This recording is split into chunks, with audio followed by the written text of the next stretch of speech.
আমরা জানি tan n পাই plus x equal two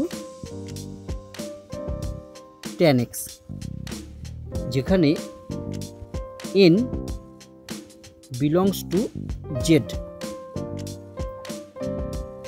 অর্থাৎ n এর মান হবে পূর্ণ সংখ্যা, অর্থাৎ n এর মান হবে ইন্টিজার। এখন যদি আমরা এই n পাইকে t ধরে নিই, তাহলে আমরা পেলাম কত না tan t প্লাস এক্স, বা লিখতে পারি tan x প্লাস t।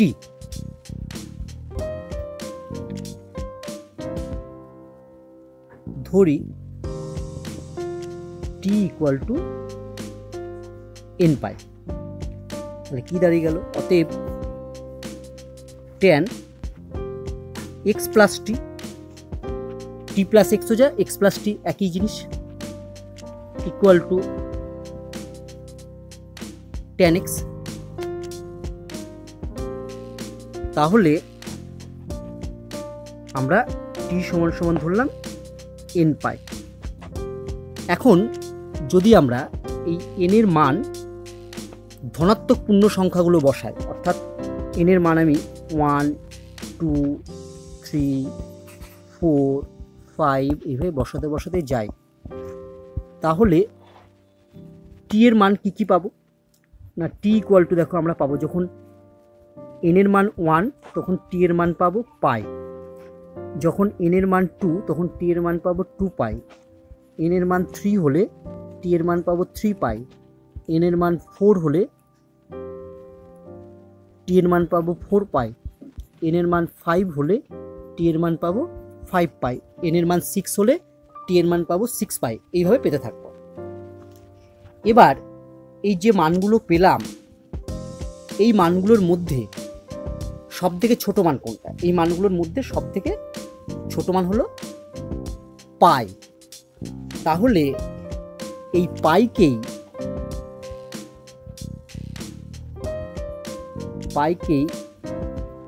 বলা হবে tan x এর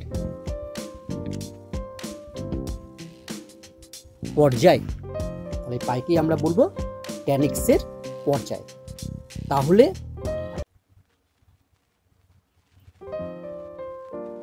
আজ আমরা যে বিষয়টি নিয়ে আলোচনা করব সেটি হলো পর্যাবৃত্ত অপেক্ষক বা পিরিয়ডিক ফাংশন। প্রথমেই আমরা জানব পিরিয়ডিক ফাংশন কাকে বলে।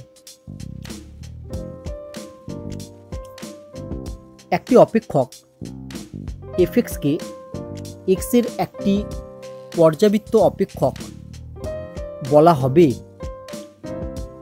যদি f of x plus t equal to fx হয়, যেখানে t হলো একটি ধনাত্মক বাস্তব সংখ্যা। অর্থাৎ তোমাকে একটা ফাংশন fx দেওয়া আছে, এই fx কে তুমি x এর একটি পর্যাবৃত্ত অপেক্ষক বলবে যদি তুমি x এর জায়গায় x প্লাস t বসিয়ে যদি আবার fx পাও, অর্থাৎ x এর জায়গায় x প্লাস t বসালে এই ফাংশনটিতে দিয়ে ক্যালকুলেশন করলে, ক্যালকুলেশন করে যদি আবার ওই ফাংশনটাই ফিরে আসে, তাহলে আমরা ফাংশনটিকে x এর পর্যাবৃত্ত অপেক্ষক বলবো।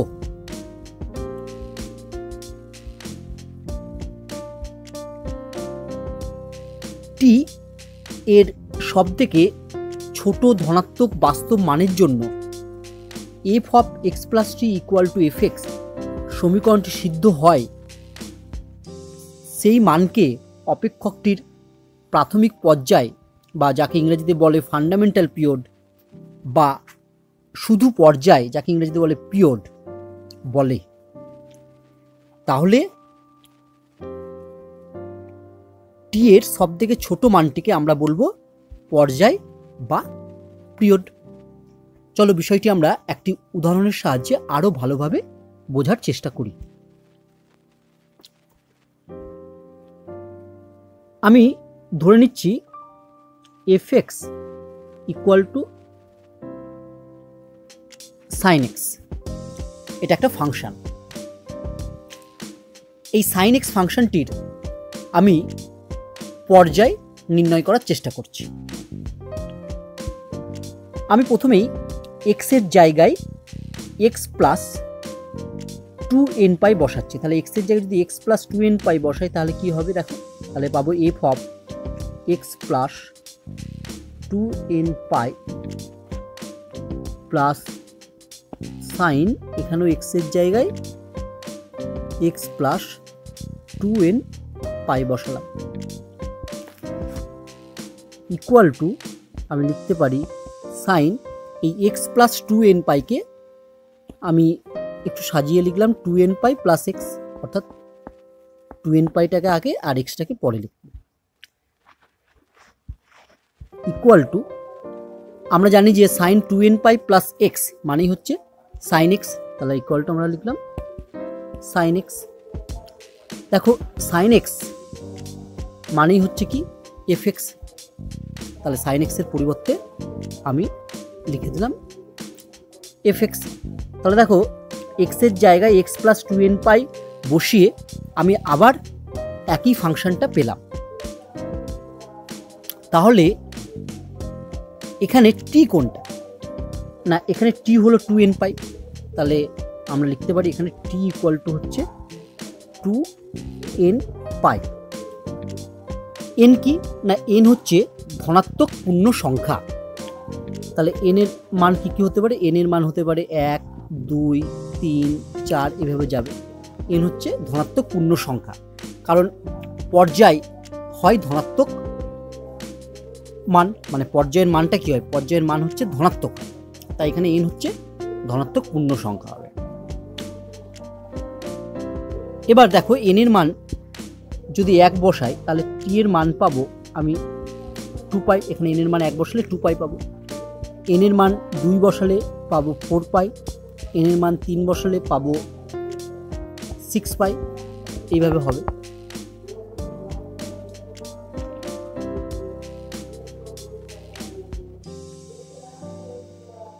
তাহলে টি এর যে মানগুলি পেলাম সেখানে সব থেকে ছোট মান কোনটা, সেখানে সব থেকে ছোট মান হচ্ছে 2 পাই। তাহলে এই 2 পাই হলো সাইন এক্স এর পর্যায়। তাহলে আমরা কি বলতে পারি, না সাইন এক্স এর পর্যায় 2 পাই। এবার আমরা f x equal to sine x এর পর্যায় আদার মেথডে নির্ণয় করব। আদার মেথড ফাংশনটি হলো F x equal to sine X. আমাকে F x equal to sine x এর পর্যায় নির্ণয় করতে হবে। আমি প্রথমে ধরে নিই যে f x equal to sine x এর পর্যায় হলো টি, ধরি পর্যায় টি। অতএব আমরা কি লিখতে পারি, না এফ এক্স অপেক্ষকের পর্যায় যদি টি হয় তাহলে আমরা লিখতে পারি F of X plus T equal to F X. This implies F of X plus T এর মান কি হবে, যেহেতু F x equal to sine X তাই এখানে এক্স এর জায়গায় আমি এক্স প্লাস টি বসিয়ে দেব। তাহলে F of X plus T এর মান পাবো আমরা সাইন এক্স প্লাস টি, আর এফ এক্স মানেই হচ্ছে সাইন এক্স। নেক্সট লাইনে আমরা লিখব implies sine X plus T equal to sine এক্সকে আমরা লিখতে পারি সাইন 2 পাই প্লাস এক্স। এখানে তুমি 2 পাইয়ের জায়গায় 4 পাই যদি লিখতে তাহলে হতো কত, হতো সাইন 4 পাই প্লাস এক্স মানেও সাইন এক্স। আবার তুমি 2 পাইয়ের জায়গায় যদি 6 পাই লিখতে তাহলে হতো সাইন 6π প্লাস এক্স মানেও সাইন এক্স। একইভাবে 8π 10πও লেখা যেত, কিন্তু আমরা সবসময় 2π লিখব। কেন? কারণ হচ্ছে 2π হচ্ছে সব থেকে ছোট বাস্তব সংখ্যা, যাতে করে sine 2π plus x equal to sine X হয়। তাহলে এখানে যে বাস্তব সংখ্যাটি বসাবো বা যে ধনাত্মক বাস্তব সংখ্যাটি বসাবো সেটা সব থেকে ছোট বসাতে হবে। নেক্সট লাইন, আমরা উভয় দিক থেকে সাইন এক্সটা যদি বাদ দিয়ে দিই তাহলে আমরা পাবো implies X plus T equal to 2π plus X. এখানে একটা বিষয় মনে রাখবে যে বোথ সাইড থেকে আমি যে সাইন এক্স বাদ দেবো বললাম, মানে এরকম সাইন এক্স এরকম বাদ দেওয়া যায় না, ঠিক আছে? এক্ষেত্রে বিপরীত বৃত্তীয় অপেক্ষক প্রয়োগ করে সাইনটা অমিট হয়ে যায়, সেটা আমরা পরে শিখবো বা ক্লাস 12-এ তোমরা শিখবে। এখন তোমরা মনে রাখবে যে উভয় দিকে যদি সাইন থাকে তাহলে সাইনটা ক্যান্সেল করে আমি এটা লিখব, কিন্তু কখনোই এরকম উভয় দিক থেকে সাইন এরকম কেটে দেবো না, দিয়ে আমি এটা লিখব না। তুমি মনে মনে উভয় দিক থেকে সাইনটা বাদ দিয়ে লিখবে। তাহলে এখান থেকে আমরা নেক্সট লাইনে পেতে পারি উভয় দিক থেকে এক্স এক্স বাদ চলে গেল, তাহলে টি ইকুয়াল টু পেয়ে গেলাম 2π। তাহলে পর্যায় কত হলো না, পর্যায় হয়ে গেল 2π। আর সাইন এক্স একটা কি অপেক্ষক হয়ে গেল? সাইন এক্স একটা পর্যাবৃত্ত অপেক্ষক হয়ে গেল। তাহলে আমরা লিখতে পারি অতএব সাইন এক্স এর পর্যায় 2π। তাহলে আমরা এতক্ষণ যে ফাংশনটি নিয়ে আলোচনা করলাম সেখান থেকে কি লিখতে পারি? সেখান থেকে লিখতে পারি সাইন এক্স অপেক্ষকটি একটি পর্যাবৃত্ত অপেক্ষক যার পর্যায় 2π। একইভাবে আমরা দেখাতে পারি কোসেক এক্স, কস এক্স, সেক এক্স এই অপেক্ষকগুলিও পর্যাবৃত্ত অপেক্ষক যার পর্যায় 2π। তাহলে আমরা লিখতে পারি একইভাবে দেখানো যায় কোসেক এক্স, কস এক্স, সেক এক্স অপেক্ষকগুলি একটি পর্যাবৃত্ত অপেক্ষক যার পর্যায় 2π। তুমি বিষয়টি এইভাবে মনে রাখতে পারো। দেখো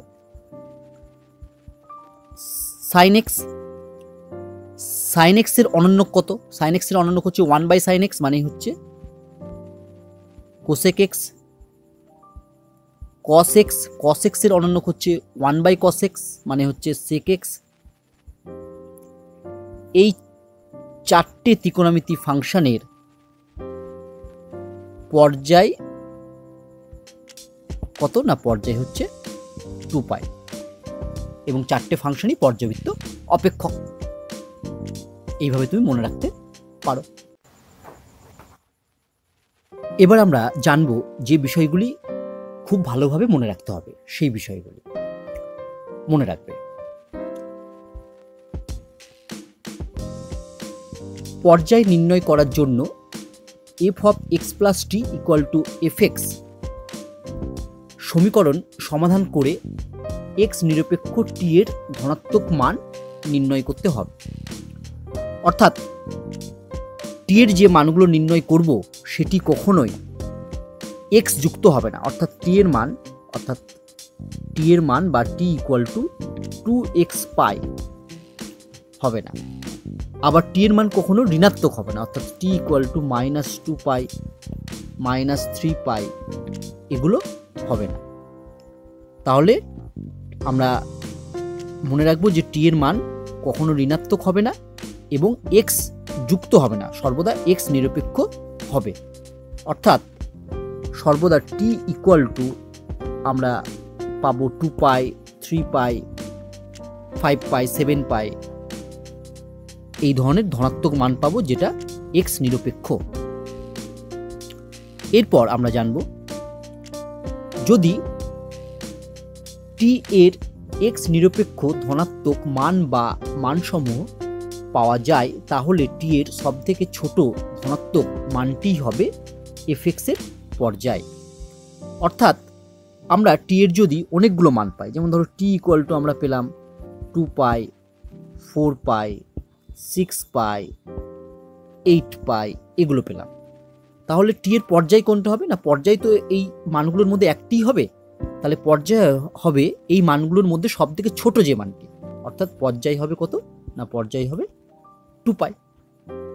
অর্থাৎ টি এর আমরা অনেকগুলো মান যদি পাই, তাহলে সেই মানগুলোর মধ্যে যেটি সব থেকে ছোট সেই মানটি হবে অপেক্ষকটির পর্যায়। আমরা যেটি মনে রাখবো সেটি হলো, যদি টি এর এক্স নিরপেক্ষ ধনাত্মক মান পাওয়া না যায়, তাহলে এফএক্স অপেক্ষকটি পর্যাবৃত্ত হবে না বা পর্যাবৃত্ত অপেক্ষক হবে না, যাকে ইংরেজিতে বলবো আমরা নন পিরিয়ডিক বা নন পিরিয়ডিক ফাংশন। যদি আমরা টি এর মান 2x পাই পেয়ে থাকি, তাহলে এখানে আমরা দেখতে পাচ্ছি টি এর মানে x আছে, তাই এফএক্স অপেক্ষকটি পর্যাবৃত্ত হবে না। আবার যদি আমরা টি ইকুয়াল টু -2 পাই পেয়ে থাকি, তাহলে এখানে দেখতে পাচ্ছি টি এর মানটি হচ্ছে নেগেটিভ, তাহলেও আমরা বলতে পারবো এফএক্স অপেক্ষকটি পর্যাবৃত্ত অপেক্ষক হবে না।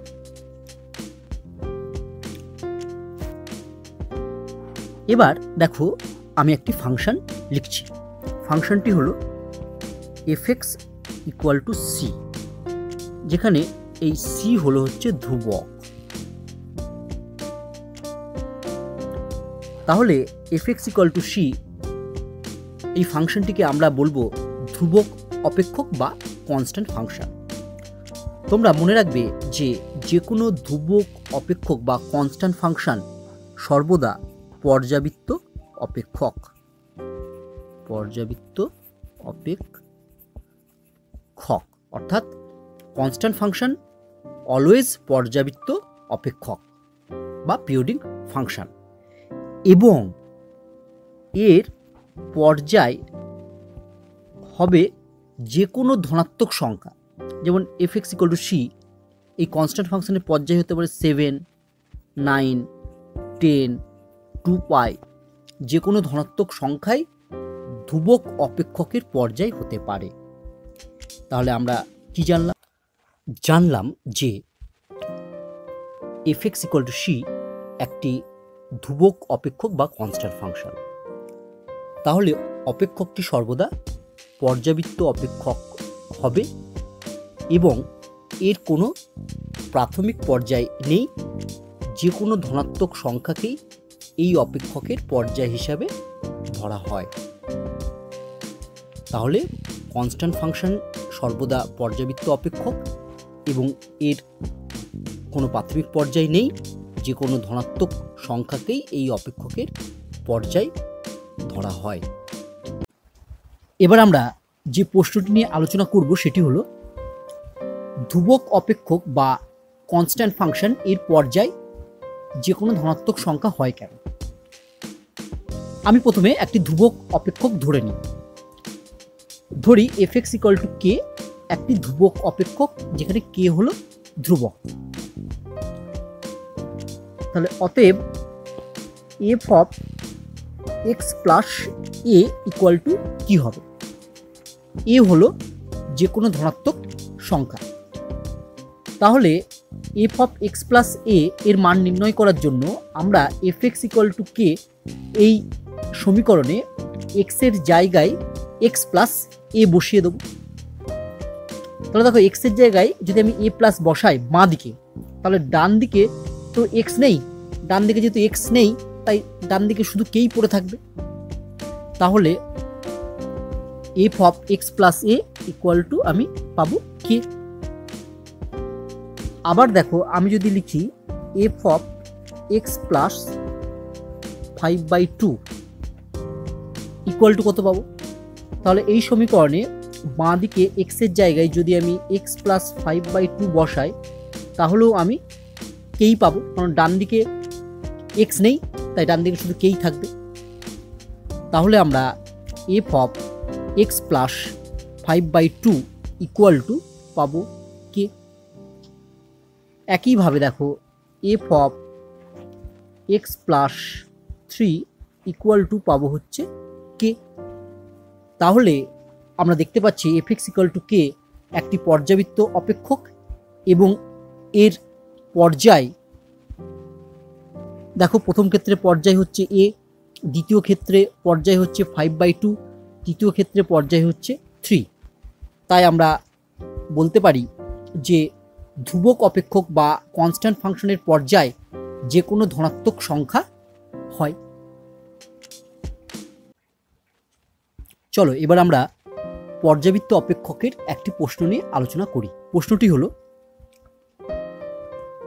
fx ইকুয়াল টু 5 অপেক্ষকটি একটি পর্যাবৃত্ত অপেক্ষক এবং এর কোনো পর্যায় নেই, পর্যাবৃত্ত অপেক্ষক নয় এবং এর পর্যায় 5, পর্যাবৃত্ত অপেক্ষক এবং এর পর্যায় 7, কোনোটিই নয়।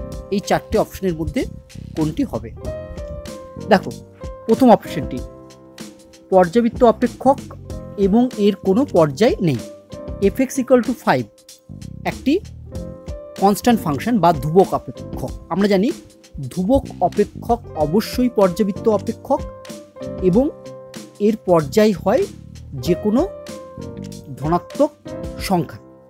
তাহলে পর্যাবৃত্ত অপেক্ষক এটা ঠিক এবং এর কোনো পর্যায় নেই এটা কিন্তু মিথ্যা, কারণ কনস্ট্যান্ট ফাংশনের পর্যায় হয় যে কোনো ধনাত্মক সংখ্যা। তাহলে আমার এ বিবৃতিটি হবে না, সত্য নয়, তাহলে এটা হবে না এ।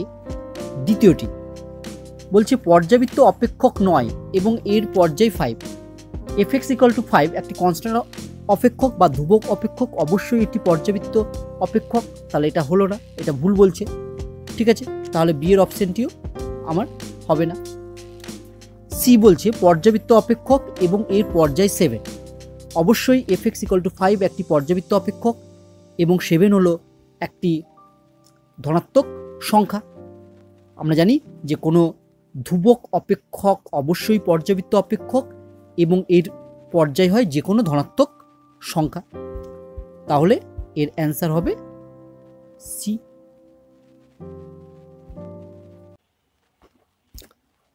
এবার আমরা tan x ও cot x এর পর্যায় নির্ণয় করব। প্রশ্নটি হলো tan x ও cot x এর পর্যায় নির্ণয় করো।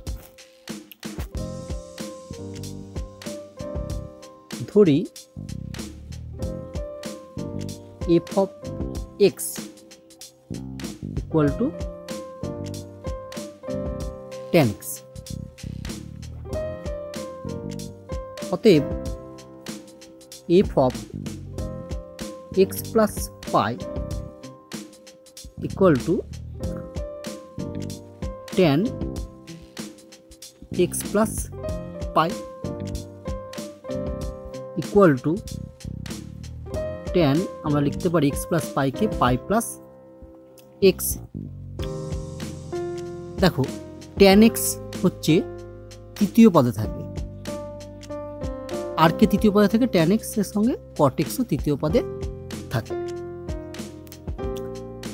তাহলে tan pi plus x সমান সমান কত হবে? tan pi plus x সমান সমান হবে tan x। tan x মানেই হচ্ছে fx, কারণ tan x সমান সমান আমরা fx ধরেছিলাম, তাহলে tan x এর পরিবর্তে আমরা লিখতে পারি fx। তাহলে আমরা পেলাম f of x plus pi equal to fx। তাহলে আমরা বলতে পারবো কি না, বলতে পারবো যে tan x এর পর্যায় পাই। সিমিলারলি একইভাবে cot x এর পর্যায় কি হবে না, পাই হবে। cot x এর পর্যায় ও পাই হবে। তাহলে আমরা মনে রাখব যে ট্যান এক্স একটি পর্যাবৃত্ত অপেক্ষক এবং এর পর্যায় হবে পাই, এবং ট্যান এক্সের অনন্যক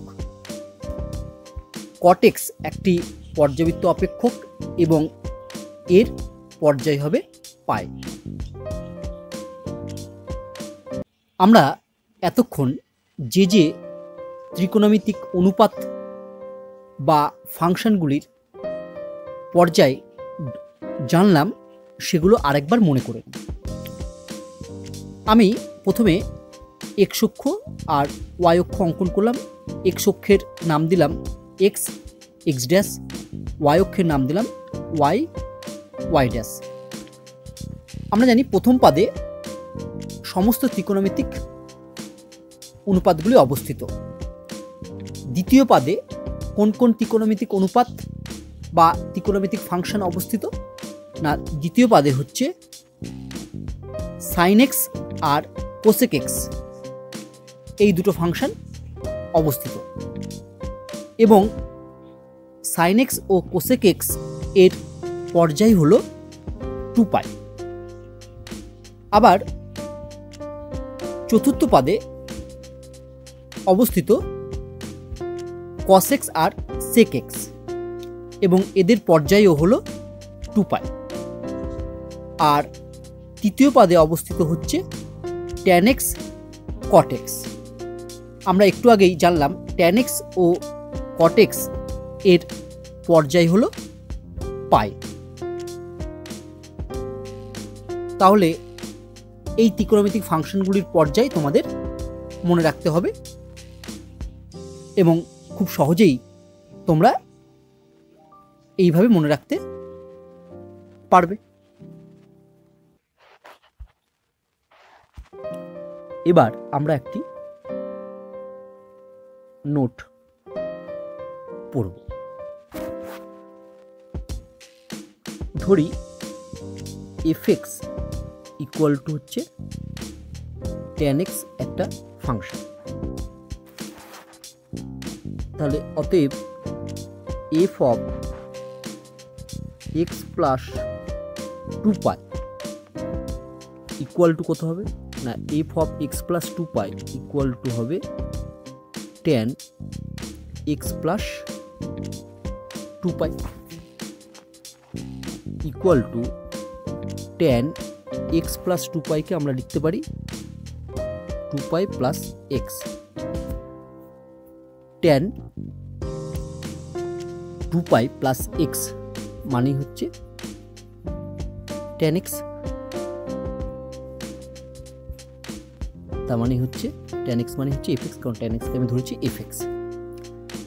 তাহলে এখানে এই 2π কে আমি tan x এর পর্যায় বলতে পারবো না। কেন? পর্যায় বলা যাবে না, বলা যাবে না।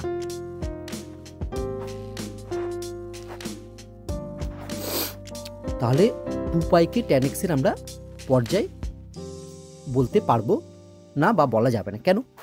কারণ তুমি দেখো 2π এর থেকে ছোট হচ্ছে পাই, 2π এর থেকে ছোট একটা বাস্তব সংখ্যা, যাতে করে tan π plus x equal to tan x হয়। তাহলে এই পাইকে বলা যাবে tan x এর পর্যায়। তুমি আবার দেখো tan 4π প্লাস x, তার মানে কিন্তু tan x। তাহলে এই 4π কেও tan x এর পর্যায় বলা যাবে না, কারণ 4π এর থেকে ছোট পাই আছে, যার জন্য tan π plus x equal to tan x পাবো। তাহলে tan x এর পর্যায় হচ্ছে পাই। আমরা আগেই জেনেছি fx একটা অপেক্ষক, একে পর্যাবৃত্ত অপেক্ষক বলবো যদি F of X plus T equal to F x হয়, যেখানে টি হলো ধনাত্মক সংখ্যা বা ধনাত্মক বাস্তব সংখ্যাও বলতে পারো। এবার আমি একটি ফাংশন লিখছি cot x।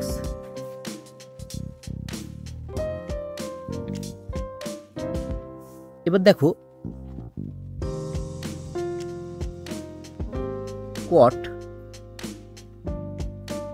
পাই প্লাস এক্স সমান সমান cot x হয়। আবার cot 2 পাই plus x equal two cot x হয়। আবার cot 3 pi plus x equal two cot x হয়। আবার cot 4 pi plus x equal two cot x হয়। এইভাবে আমরা cot 5 পাই প্লাস এক্স সমান cot x, cot 6 পাই প্লাস এক্স সমান cot x continue লিখতে পারবো। তাহলে এখানে দেখো প্রথম ক্ষেত্রে আমি টি এর মান কত পেলাম? প্রথম ক্ষেত্রে টি এর মান পেলাম পাই, দ্বিতীয় ক্ষেত্রে টি এর মান পেলাম 2 পাই, তৃতীয় ক্ষেত্রে টি এর মান পেলাম 3 পাই, চতুর্থ ক্ষেত্রে টি এর মান পেলাম 4 পাই। এইভাবে কন্টিনিউ আমি যদি করতে থাকি তারপরে টি এর মান পাবো 5 পাই, 6 পাই, 7 পাই পেতে থাকবো। তাহলে আমি টি এর মান কী কী পেলাম সেগুলো লিখে ফেলি। আমি টি ইকুয়াল টু পেলাম পাই, 2 পাই, 3 পাই, 4 পাই, পরে পাবো 5 পাই, তারপরে 6 পাই, এইভাবে মানগুলি পেতে থাকবো। তাহলে দেখো এই টি এর আমি বিভিন্ন মান পেয়েছি। এই বিভিন্ন মানগুলির মধ্যে সবথেকে ছোট ধনাত্মক সংখ্যা কোনটি? সবথেকে ছোট ধনাত্মক সংখ্যা হচ্ছে পাই। তাহলে এই পাইকেই আমি cot x এর পর্যায় বলবো।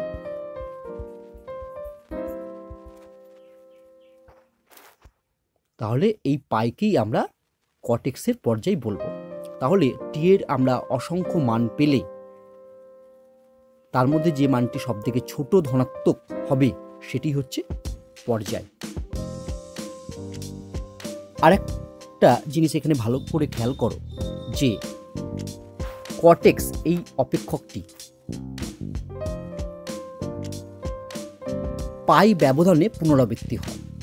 অর্থাৎ প্রথম ক্ষেত্রে দেখো cot পাই প্লাস এক্স হচ্ছে cot x, তারপরে দেখো 2 পাই প্লাস এক্স cot x, তারপরে 3 pi plus x cot x, তারপরে দেখো 4 pi plus x cot x। মানে প্রত্যেকটি মান দেখো পাই পাই করে বৃদ্ধি পেয়েছে। দেখো প্রথমে আছে পাই, তারপরে 2 পাই, পাই বৃদ্ধি পেয়েছে, তারপরে দেখো পাই বৃদ্ধি পেয়ে 3 পাই, তারপরে দেখো পাই বৃদ্ধি পেয়ে 4 পাই, তারপরে দেখো পাই বৃদ্ধি পেয়ে 5 পাই, তারপরে পাই বৃদ্ধি পেয়ে 6 পাই। অর্থাৎ cot x এই ফাংশনটি পাই বিরতিতে বা পাই ব্যবধানে পুনরাবৃত্তি হচ্ছে। তাহলে যে সমস্ত ফাংশন একটি নিয়মিত বিরতিতে যার মানের পুনরাবৃত্তি ঘটে তাকে আমরা পর্যাবৃত্ত ফাংশন বলবো। আশা করি বিষয়টি বা নোটটি তুমি ভালোভাবে বুঝতে পারলে। তাহলে আমরা বলতে পারি একটি অপেক্ষক নিয়মিত বিরতিতে যার মানের পুনরাবৃত্তি ঘটে তাকে পর্যাবৃত্ত অপেক্ষক বলে। যেমন ধরো cos x একটি অপেক্ষক। তাহলে দেখো আমি cos পাই প্লাস এক্স কি পাবো না cos pi plus x equal to minus cos x, তারপরে কস 2 পাই প্লাস এক্স সমান সমান কস এক্স। তারপরে দেখো cos 3 pi plus x equal to minus cos x. তারপরে দেখো cos 4 pi plus x equal to cos x. তারপরে দেখো কস আমি যদি লিখি 6 পাই প্লাস এক্স তাহলেও হবে কস এক্স। তাহলে আমার প্রথমে কস এক্স ছিল ফাংশনটা। তারপরে দেখো যখন আমি কস 2 পাই প্লাস এক্স লিখেছি তখন আমি কস এক্স পেয়েছি, অর্থাৎ অ্যাঙ্গেলটা যখন আমার 2 পাই বৃদ্ধি পেয়েছে তখন আমি কস এক্স পাচ্ছি। আবার দেখো এই 2 পাই থেকে যখন আবার 2 পাই বৃদ্ধি পেয়ে 4 পাই হয়েছে, অর্থাৎ কস 4 পাই প্লাস এক্স, তখন আমি কস এক্স ফাংশনটা আবার পেয়েছি। আবার দেখো যখন 2 পাই বৃদ্ধি পেয়ে কস 6 পাই প্লাস এক্স হয়েছে তখনও ওই ফাংশনটা আমি আবার পেয়ে গেছি। বাকিগুলোতে কিন্তু দেখো ওই ফাংশনটা পাইনি, কারণ সব মাইনাস কস এক্স হয়েছে। তাহলে আমরা দেখতে পাচ্ছি যে এই কস এক্স এই অপেক্ষকটি 2 পাই বিরতিতে বা 2 পাই অ্যাঙ্গেল যোগ করে করে গেলে আমরা ওই ফাংশনটি পাচ্ছি, বা 2 পাই বিরতিতে মানের পুনরাবৃত্তি ঘটছে। তাই কস এক্স হচ্ছে একটা পর্যাবৃত্ত অপেক্ষক এবং এর পর্যায় হলো 2 পাই।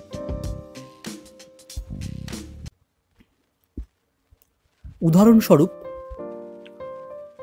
ত্রিকোণমিতিক অপেক্ষক sine x, cosec x, cos x, cot x গুলো 2 পাই রেডিয়ান ব্যবধানে পুনরাবৃত্তি হয়, তাই এদের পর্যায় হচ্ছে 2 পাই।